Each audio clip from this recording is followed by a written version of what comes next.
DK Odia classes को आपण समस्त को पुणी थे स्वागत। आज आम ये भिडियो अवगत होगा शिकार गल्प संबंध में। गाल्पिक भगवत चरण पाणिग्राहींकर एक प्रसिद्धि लाभ कर क्षुद्र गल्प हूँ शिकार। से अंचल घिनुआर नाम विख्यात शिकारी हिसाब से जना। तार प्रथम अस्त्र निजर हाथ तैयारी धनुषर। से तीर मारिला बेले चित हो शई पड़े। बाँ पादटी धनुरे लगाई कान पर्यंत तीरटी टाणी नहीं छाड़ी दिए। माइलिए दूर तीर मारी से लाख बेंधी पारे। यही धनुषर साहाଯ୍ୟରେ से हरिण संबर बारहा भालू मारिछि अगणन। चिताबाघ भी मारिछि अनेक, किंतु महाबल मारिछि मते दुईटी। महाबल दुईटी मारी से डेपुटी कमिशनर ठारू बेस पुरस्कार पाइछि मध्य। से दिन भोरु से एक अद्भुत शिकार नहीं कमिशनर को बंगला पाखे हाजर। गोटे कांधरे तार धनुटी झुलुछि, हाथ में दी तीनिटा तीर, आ कांधरे टांगीटी पड़िछि।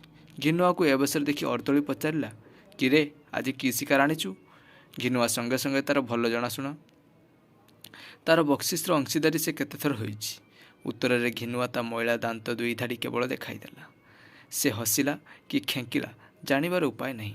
प्रकृत में हस बोली जहाँ कहुए घिनुआठे ताहा केबे कहीं देखी नहीं। बेले बेले से एहीपरि दांत देखाए। ताहा हस नुहे कि कांद नुहे, केवल दांत देखा। अर्दली पचारिला, किबे कि शिकार आनिचु? घिनुआ ता गामुछारे बंधा होइथिबा गोटे पदार्थ को देखाई कहिला जे से आज एक मस्त बड़ जानवर शिकार करिछि। से आज एक मस्त बड़ जानवर शिकार करिछि। अर्दली पचारिला, बाघ? घिनुआ मुंड हलाई नहीं जणाइला। तेबे कौन चिता, भालू, बारहा?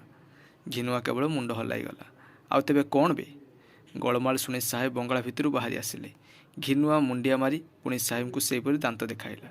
साहेब शिकार चेहरा देखा उत्सुक प्रकाश कर घिनुआर गामुछा भितर बाहर करी साहेब को पाद तले थैला गोटे सजकटा मनीष मुंड। साहेब चमक पड़ी पाहुंडे दुई पाहुंड पछे गले। घिनुआ हाथ बढ़ाई मागिला, साहेब बक्सिस। किछि क्षण पर मन को संभाली नहीं साहेब घिनुआ को बक्सिस पर अपेक्षा करने को इशारा कले एवं भीतर को जाई फोन द्वारा सशस्त्र पुलिस फौज डकाइले। यह व्यतीत घिनुआ को जबत कर उपाय नहीं। देहरे तार गोटे असुरर बल, हाथ में पुणी तार धनुषर और टांगिया रही। जेतेबेले हाथ कड़ी गड़ कड़ी पिंधि घिनुआ को हाजत रहिबाकु हेला, से किछि बुझीपारा नहीं। ताकू एहीपरि भावे अटकाई रखिबार मतलब कौन? सुविधा पाइले से कहारी कहारी के ए विषय पचारे। किए कहे तार फाँसी हेब, किए कहे जे जीव कला पानी। कहीं से एमिति कि अपराध करिछि कि बुझी न पारि सेमानक कथा को से विश्वास करें नहीं। शेष दिन डेपुटी कमिशनर परिदर्शन करने को आसते। से तांकु ही सब हाल पचारिला। से कहले जे पूर्वर से बाघ भालू मारुला बोली संगे संगे बक्सिस पाउथिला, एबे मनीष मारिछि। एथर कि बक्सिस पाइबो ताहा 5-6 जन फेर तो बुझी विचारी ठीक करिवे। एही कथाटी घिनुआ मन को मानिला। जो दिन तार विचार है घिनुआ मन मन भाविला से दिन ताकू बक्सिस मिलिबो। से उत्साहित हो जज को आगे सब विवरण कहवाक लगिला।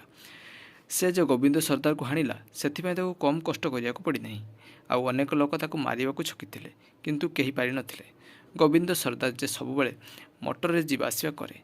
से तार धन संपत्ति कमैछि अन्य समस्त को लुटी करी। बड़ शैतान लोक थिला। केते लोकंकु से मारिछि, केते लोकंकु उच्छन्न करिछि, केते स्त्री लोकंकर इज्जत नेइछि, ताहार ठिकाना नहीं। घिनुआर सबु जमीबाड़ी मध्य नहीं निजर करिछि। सेदिन संध्यारे घिनुआर स्त्री उपरे अत्याचार करियाकू बसिथिला। एडा बड़ बहप घिनुआ को देखि मोटर रे पळाई जाउथिला। ता हाबुडरू खसी चल जीवो। ता मोटर चक्कू तीर मारी घिनुआ मोटर को अचल करिथिला। तापर टांगियारे तार मुंडटी काटी दे सीधा दौड़िला राति राति बण जंगल भितर दे 30 माइल रास्ता एका निश्वास के दौड़ी से डेपुटी कमिशनर को बंगला पाखे हाजर है। गोविंद सरदार सामान्य लोक नुहे। हाथ में तार थाए सबुबले बंधुक। बाघ भालू अपेक्षा लोके ताकू बेसी भय करते। बाघ भालू अपेक्षा से लोकंर क्षति करे ढेर बेसी। ताकू मारिया पई घिनुआ कम साहस और विचक्षणता खर्च करना। किछि वर्ष तले मेलिया झपट सिंहर मुंड काटिबा साहेब डरा को 500 टंका बक्सिस देते। झपट सिंह तो एक रकमर भल लोक थिला। से स्त्री लोक इज्जत नहीं नहीं कि कहारी जमीबाड़ी दखल करना। से केवल खजाखाना लुट करथिला। आउ केते जण सिपाही को मारिथिला। गोविंद सरदार किंतु बड़ भयंकर लोक। ताकू मारिथिबारु घिनुआ को अधिक बक्सिस मिलिया उचित। घिनुआर गल्प शुणी समस्ते हो होई हसी उठिले। जज साहेब हसी हसी कहले, हाँ उपयुक्त बक्सिस दियाजिबो। सरकारी वकील कहले, तो तेठाउ खास अणाही बक्सिस दियाजिबा लगी। घिनुआ को परिहास नमणी सत बोली मन कला, କାରଣ ହସ କୌତୁକ ଥଟ୍ଟା ପରିହାସ ସେ ଜାଣେ ନାହିଁ। ତାର ଯେ ନିତାନ୍ତ ନିପଟ ରସଶୂନ୍ୟ ପ୍ରକୃତି। ଶେଷରେ ରାୟ ଦିଆଗଲା ପ୍ରାଣଦଣ୍ଡ। ଘିନୁଆ ଏହାର ଅର୍ଥ ବୁଝିଲା ନାହିଁ। ପୁଣି ଜେଲକୁ ଫେରାଇ ତାକୁ ବୁଝାଇ ଦିଆଗଲା ଯେ ତାର ବକ୍ସିସ୍ ପାଇବାର ଦିନ ଆସୁଛି। ଘିନୁଆ ସେ ପର୍ଯ୍ୟନ୍ତ ବୁଝିଲା ନାହିଁ ସେ ଜଣେ ଅପରାଧୀ ଓ ସେଥିଲାଗି ତାକୁ ପ୍ରାଣଦଣ୍ଡ ଆଦେଶ ହୋଇଛି। ଝପଟ ସିଂଙ୍କୁ ମାରିବା ଓ ଗୋବିନ୍ଦ ସର୍ଦ୍ଦାରକୁ ମାରିବା ଯେ ଏକା କଥା ନୁହେଁ, ତାହା ସେ ବୁଝିବ କାହୁଁ। ସେ ଜାଣିଲା ନାହିଁ ଯେ ଗୋଟିଏ ଗୌରବର ବିଷୟ ଅନ୍ୟଟି ଦଶାବହ। ଆଇନର ସୂକ୍ଷ୍ମଜାଲ ଭିତରେ ପଶିବାକୁ ତାର ମୁଣ୍ଡ ନାହିଁ। ସେ ଯେ ବଣୁଆ ସାନ୍ତାଳ। ସେ ମନେ ମନେ ଭାବେ ଡରା 500 ଟଙ୍କା ପାଇଛି ଝପଟ ସିଂଙ୍କୁ ମାରି। ସେଥିରୁ ବେଶୀ କିଛି ନଦେଲେ କାହିଁକି ନେବ? ସବୁ ଫେରାଇ ଦେଇ କହିବ, କିଛି ନଦିଅ ପଛେ ସାହେବ, ଡରାଠାରୁ ବେଶୀ ପାଇବାର ମୋ ହକ୍। ଜେଲର ଅନ୍ଧାରିଆ ନିର୍ଜନ ଗୁମ୍ଫାରେ ରହି ସେ କେତେ କ'ଣ ଭାବେ। କଥାବାର୍ତ୍ତା କରିବାକୁ ସେ କାହାରିକି ଦେଖେ ନାହିଁ। କଥାବାର୍ତ୍ତା କରିବାକୁ ବି ତାର ଆଗ୍ରହ ନଥାଏ। କେବଳ ବକ୍ସିସ୍ ପାଇ ଘରକୁ ଫେରିବାକୁ ତାର ମନ ଛଟପଟ ହେଉଥାଏ। ଶେଷରେ ତାର ଫାଶୀର ଦିନ ଆସିଲା। ତାକୁ ପଚରାଗଲା, ତାର ଶେଷରେ କ'ଣ ଦରକାର? ସେ କହିଲା, ମୋର ବକ୍ସିସ୍। ଆଚ୍ଛା, ବକ୍ସିସ୍ ପାଇବୁ, ଆ କହି ତାକୁ ନେଇଗଲେ। ମୁଣ୍ଡରେ ତାହାର ଗୋଟିଏ କଳାକନାର ଖୋଳ ପିନ୍ଧାଇ ଦିଆଗଲା।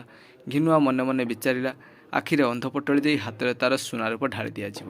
ସରକାର ଘରରେ କେତେ ଫନ୍ଦି ଫିକର କାଇଦା କଟକଣା ଅଛି।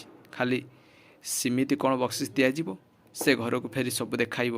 କି ଖୁସି ହେବ ସ୍ତ୍ରୀ ତାର ସେସବୁ ଦେଖି। ଭଲ ଘରଦ୍ୱାର କରି ଜମିବାଡ଼ି ଚଷି ସେ ସୁଖରେ ରହିବ। ଆଉ ତ ଗୋବିନ୍ଦ ସର୍ଦ୍ଦାର ନାହିଁ ଯେ ସବୁ ଲୁଟି କରି ନେବ। ହଠାତ୍ କ'ଣ ଗୋଟିଏ ଆସି ତା ବେକରେ ବାଜିଲା। ଇଏ ଥିଲା ଭଗବତ ଚରଣ ପାଣିଗ୍ରାହୀଙ୍କର ଶିକାର ଗଳ୍ପ। ଭଗବତ ଚରଣ ପାଣିଗ୍ରାହୀଙ୍କର ଅନ୍ୟାନ୍ୟ ଗଳ୍ପ ସମ୍ପର୍କରେ ଅବଗତ ହେବା ପାଇଁ ଯଦି ଆପଣମାନେ ଇଚ୍ଛୁକ ଥିବେ, ତେବେ କମେଣ୍ଟ ମାଧ୍ୟମରେ ଜଣାଇଲେ ମୁଁ ତାଙ୍କର ଅନ୍ୟାନ୍ୟ ଗଳ୍ପ ସମ୍ପର୍କରେ ଉପସ୍ଥାପନ କରିବି ଆପଣଙ୍କ ପାଖରେ। ଆଉ ଏହି ଶିକାର ଗଳ୍ପର ବିଶ୍ଳେଷଣ ପାଇଁ ଯଦି ଆପଣମାନେ ଇଚ୍ଛା ପ୍ରକାଶ କରୁଛନ୍ତି, ତେବେ କମେଣ୍ଟ ମାଧ୍ୟମରେ ଜଣାଇଲେ ମୁଁ ଏହାର ବିଶ୍ଳେଷଣ ଆପଣଙ୍କ ସମ୍ମୁଖରେ ଉପସ୍ଥାପନ କରିବି। ଧନ୍ୟବାଦ।